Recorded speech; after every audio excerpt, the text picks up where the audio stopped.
Ал Зарина, қалайсыз? Көңіл күйіңіз қалай?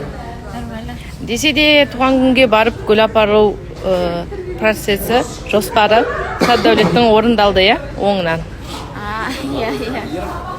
Ол туған күннен бұрын келмекші болған екен. Сипат ретінде. Как раз туған күні болды. Жақсы сылтау болды.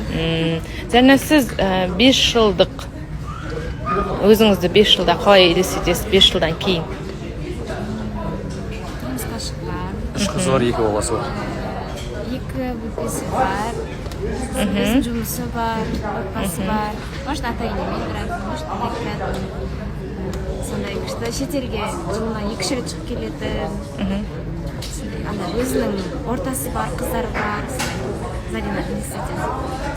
Продуктивная дейді, сондай. Қалай сіз еңлік? Күшті.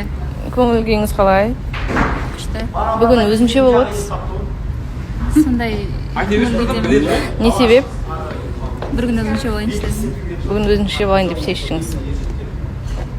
Еңлік 5 жылдан кейін қалай елестетесіз? 5 жылдан кейін менің бір қызым болатын сияқты. Мәссаған. Сол, тұрмыста болатын бір қызым болады. Күйеуім екеуміз бизнес бастаймыз. Мәссаған. Пока осы план. Қалғаны? Бір қыз жетеді пока. Қалған кейін туармын. Туармын деп қой. Иә, 5 жылдық план осындай екен. Ассалаумағалейкум, қалайсыздар? Сол машинамыз рестораннан шығып енді жұмысқа, сосын дальше біраз жұмыстар бар болып тұр. Машинаны алып кетіп Киванаға бару керек. Закуп жасайтын уақыт келді уже. Одан кейін мамамды алып кету керек, өзім шашымды алуға бару керек. Вторник выходной менде негізі. Бірақ алдын клиенттерім звондайды осы 9-ға 10-ға үйсіп жатыр. Қалай отказ бересің? Сөйтіп бара тұрмын жұмысқа. Күндеріңіз сәтті өтсін.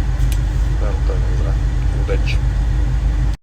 Вот бітірем ғой сол кезде, сіздермен бөлісем ғой сол кезде. Таң қаласыздар ғой. Мен өзім негізі таң қалып жүрмін, потому что шынымен мен ойлағанмын, типа осындай аяғым ауыр кезде мен вообще шамам жетпейтін шығар деп, потому что шынымен енді ішпен қиын ғой. Мысалы тіккен кезде лекала жасағаның өзінде ары бері жүресің. Ну ничего, босанғаным оңай болатын шығар деп ойлап жүрмін. Вот, сонымен енді еще обязательно жаныма жейтін нәрселерімді алып аламын. Либо құрт, либо семечки, арасына мороженое. Короче, солармен кішкене ойым бітіп не қылып, жеп, тием, жеп, жұмыс жасаймын деген сияқты ғой.